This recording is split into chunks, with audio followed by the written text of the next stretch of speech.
Leadership is a complex issue. The two-question leadership model is foundational in that it provides an excellent starting point for developing good leadership skills. The model is derived from considerable research. Some references and additional resources are noted. The purpose of this module is to apply the two-question model in a variety of trip leader situations. The model is simple. The leader asks two questions. Does the follower have the ability or the knowledge, skill, abilities, and experience? Is the follower willing? Are they confident, committed, and motivated? The two-question assessment results in 4 suggested leadership styles to address the needs of the follower. Let's do a simple run-through of the model and then apply the model to some scenarios. A youth group is preparing to take a river canoeing trip. The leader is introducing participants to river dynamics, a new topic for them. They watch the Blackboard presentation.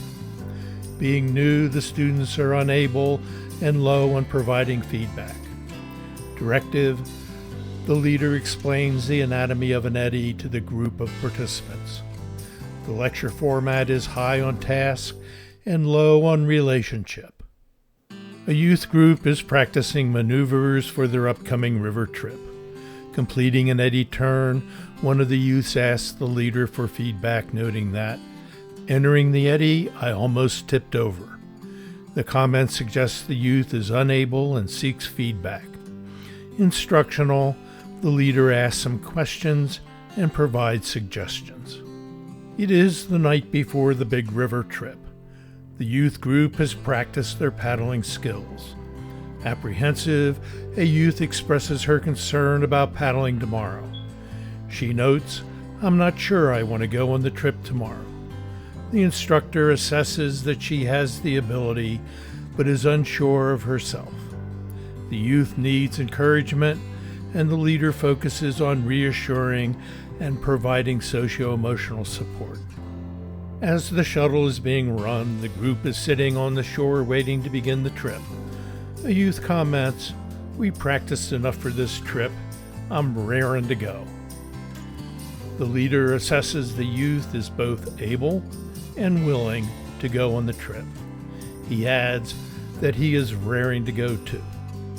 The following case studies are designed to help you assess the follower's ability and willingness and to determine the appropriate leadership style. The group is paddling among mangroves where there is no firm land for camping. They will board on the canoes tonight.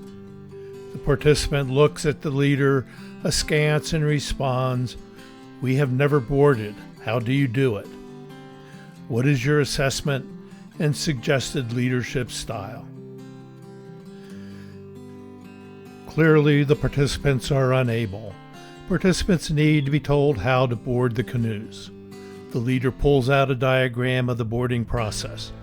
He is very directive and tells participants what to do, when to do it, and how to do it.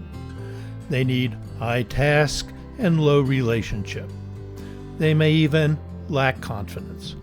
Initially, little feedback is needed. As they learn, there will be questions and more interaction.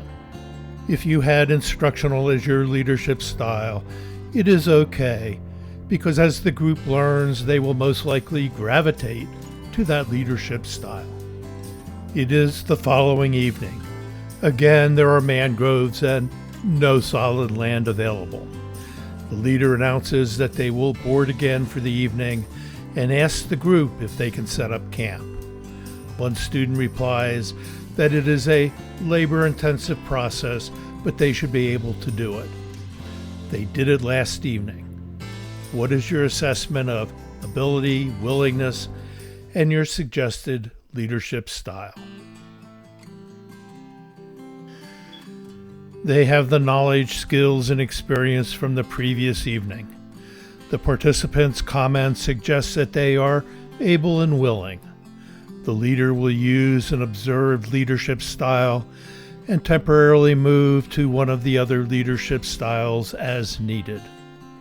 The leaders are shadowing and observing the student leaders for the day. They seem to be doing a good job navigating, and their body language seems to express confidence. What is the leader's leadership style, and does it seem appropriate? The student leaders are navigating correctly. The leader assesses that they have the ability. Their body language suggests they are willing. The observed leadership style and shadowing of the student leaders would seem to be appropriate. The leaders continue shadowing and observing the student leaders. A leader notes the student leader is about to take the wrong channel. Also, the student leader's body language suggests some hesitancy. The leader concludes the student leader needs to orient the map. They chat. She shows the student leader how to orient the map. What is your assessment of the student leader's ability and willingness? What is your recommended leadership style? The leader changes her leadership style with the changing situation. She concludes the student leader was unable to orient the map, and she makes sure the student leader is still confident and motivated. Her leadership style here is instructional. The student leader orients the map, makes the correct decision, and the group continues on its way. The leader goes back to shadowing the group. The group comes to another fork in the waterway. Unsure, the student leader signals the leader, and the leader paddles over to assist. The student leader comments that he is unsure which way to go and wants to be sure that he is making the correct decision. The leader looks at the situation, and everything looks okay, including the orientation of the map. She replies, "Is the map oriented, and do you think it is the right decision?" The student leader replies, "I think it is right, but I don't want to be wrong." In your opinion, assess the student's leader's ability and willingness. What is your recommended leadership style? This time, the leader sees the student leader is doing everything correctly, but obviously is unsure of himself. Encourage is the most likely appropriate leadership style. The leader reassures the student leader, and then she returns to shadowing the group in observe mode. A volunteer leader is assisting another more experienced leader. The student navigator has a question on how to use the map and compass. The volunteer leader is unsure that he can help the navigator. He tells the navigator that he should know how to use a map and compass. That's why he is the navigator. Frustrated, the navigator ends the discussion and chooses the wrong channel. Assess the leadership style needed by the navigator and the leadership style provided by the volunteer leader. Is there a mismatch? Unable but willing, the navigator needs an instructional leadership style. The leader is using an observed leadership style because he does not know how to do it himself. There is a mismatch. A classic management issue, the volunteer leader may not always know how to do something, but he knows who can do it, and he makes the connection. The correct response for the volunteer leader is to bring the other leader who has the navigational competency to provide the instructional leadership. Problem solved, and the navigator chooses the right channel. A couple of summarizing thoughts for consideration inferred from the previous examples. Your assessment is a stream of continuous assessments. Constantly ask the two questions. Your assessment of ability and willingness can change at any time. Listen carefully to what the participants are saying and watch their behavior closely for cues. Although the participant may be able in the overall sense, they may be unable or lack willingness on a specific task, and need assistance.